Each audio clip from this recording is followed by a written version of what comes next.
someplace here, Irv. Now that we're here, I'd like to get the lowdown on this fishing game. What's the big lure, anyway? Well, Granny, who can say?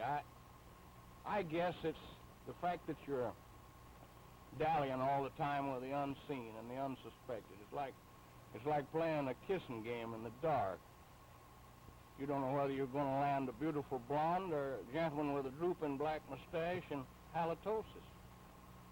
But I can say this, that from St. Peter and Sir Isaac Walton on down to Bob Davis, and that's as far down as you can get, fishing has lured the greatest philosophers and the deepest, most leisurely thinkers in all the world.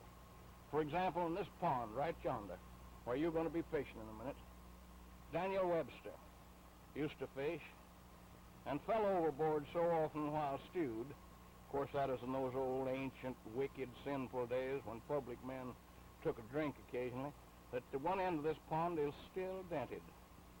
Well, who are some of our greatest modern fishermen, Irv?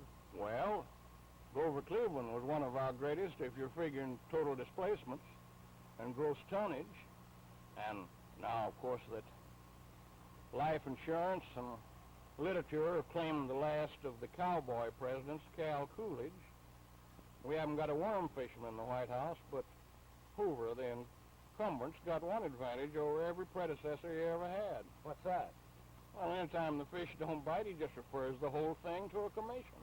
Well, Irv, let's go out and look it over. What do you say? Granny, I'm going to show you some bad plug casting right now. Get your tackle. All right. All set? Let's go. Okay.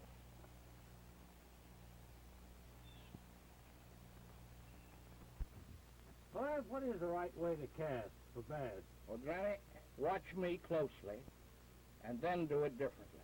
Because when I cast, I violate every known rule of the technical professional plug caster. But I will say this, old man. Somehow or other, I occasionally deceive a fish into grabbing my bait. I guess the sort of sex appeal I've got has a hold on fish. I sometimes think my best place for a love nest would be in the aquarium. Now then, you want me, I'll try to... Well, I'll tell you, suppose we try it out and see if we can get one. All right, I'll make a cast toward those lily pads right yonder. Now watch it. See? Well, if you hit a golf ball that way, you'd get 300 yards. Granny, I don't put my soul in it when I'm shooting golf, but when I'm after a fish, that's different. Well, we didn't get one then. I'm going to stand up and make a cast out forward, old man. I have a feeling that maybe old brother 5-pounder is laying right off in front of that. I won't hit you. Oh, that was a beauty.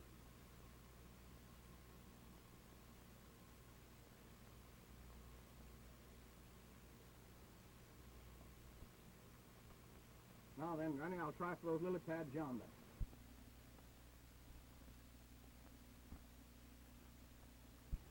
That's a great follow-through, Irv. I see. It's all wrist and forearm.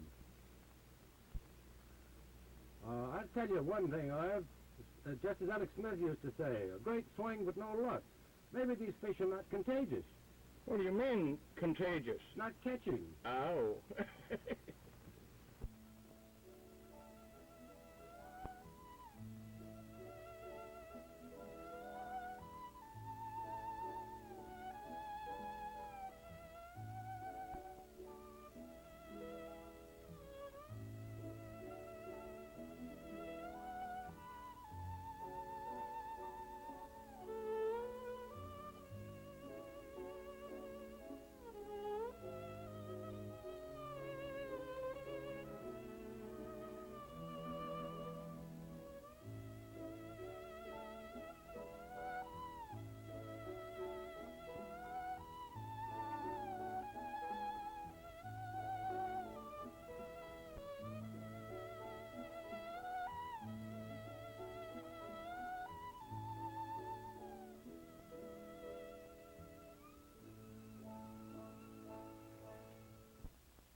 very nice-looking fish.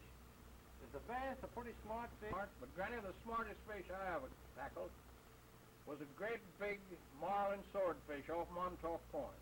After I'd played him 40 minutes on a light rig, he came up alongside the boat, stood on his tail long enough for us to take a series of snapshots of him, cast a mocking smile in my general direction, and then flung out the bait with such accuracy and precision that it hit me in the stomach and pronged me in the leg. But of course, it doesn't take a marksman to hit me in the stomach. Well, Irv, after all, what is the biggest thrill you get out of fishing?